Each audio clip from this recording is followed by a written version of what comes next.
నమస్తే పాడి పంటలు కార్యక్రమానికి స్వాగతం.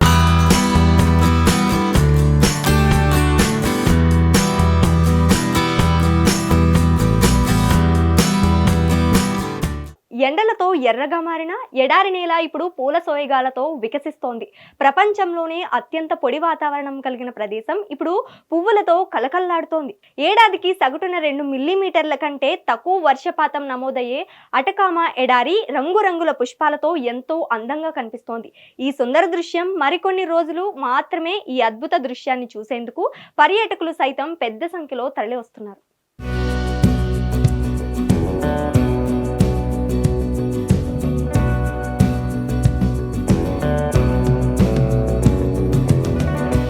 అటకామా ఎడారి. ఈ ఎడారి చిలీ దేశంలో అటు ఆండీస్ పర్వతాలు ఇటు పసిఫిక్ మహాసముద్రం మధ్యలో ఉంది. ఇది అత్యంత పొడి వాతావరణం కలిగిన ప్రాంతం. రాత్రిపూట ఆకాశాన్ని ఎంతో క్లియర్గా చూసే ప్రదేశాలలో ఇదొకటి. ప్రపంచంలోనే అతిపెద్ద రేడియో టెలిస్కోప్కు నిలయంగా ఈ ఎడారి చాలా ఫేమస్. సాధారణంగా ఈ ప్రాంతం ఎప్పుడూ బీడుగానే ఉంటుంది, ఎందుకంటే ఇక్కడ అతి తక్కువ వర్షపాతం నమోదవుతుంది. కొన్ని ప్రాంతాల్లో అయితే ఏకంగా ఒక చుక్క నీరు కూడా లేకుండా శతాబ్దాలు గడిచిపోయిన సందర్భాలు కూడా ఉన్నాయి. ఇక్కడ పచ్చదనం చూడాలంటే ఏళ్లకు ఏళ్లు ఎదురు చూడాల్సిందే, అది కూడా వర్షం పడితేనే. అయితే ఆ అదృష్టం ఇప్పుడు మనకు కలిగింది. ఈ ఏడాది శీతాకాలంలో సదరన్ హెమిస్పియర్లో గణనీయమైనటువంటి పెరిగిన వర్షపాతం కారణంగా ఇప్పుడు అటకామా రంగురంగుల అందమైన పూలతో తివాచీలా కనువిందు చేస్తుంది. అటకామా ఎడారిలో అత్యంత ఎక్కువ వర్షపాతం నమోదైన సంవత్సరాలలో ఒకటిగా 2025 నిలిచింది.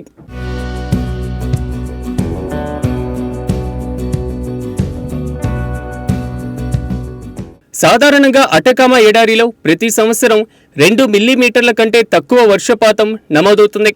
కానీ ఈ ఏడాది ఈ ప్రాంతంలో 60 మిల్లీమీటర్ల వర్షపాతం నమోదైనట్లు వాతావరణ శాఖ అంచనా వేసింది. ఆగస్టు నెలలోనే 12 మిల్లీమీటర్ల కంటే ఎక్కువ వర్షపాతం నమోదైంది. అంతకుముందు జూన్ నెలలో ఈ ఎడారి ప్రాంతాన్ని మంచు కప్పేస్తుంది. అరుదైనటువంటి అధిక వర్షపాతం, అధిక హిమపాతం కారణంగా అక్కడి నేలల్లో కొన్నేళ్లుగా నిద్రాణ స్థితిలో ఉన్నటువంటి విత్తనాలు మొలకెక్కుతున్నాయి. అద్భుతమైనటువంటి అడవి పూలు తివాచీలు ఏర్పడడానికి దోహదం చేశాయి.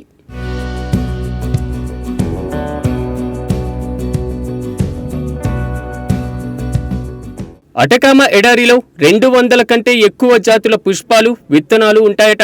వీటిలో కొన్ని జాతుల పూలు ప్రపంచంలో మరెక్కడా పెరగవు.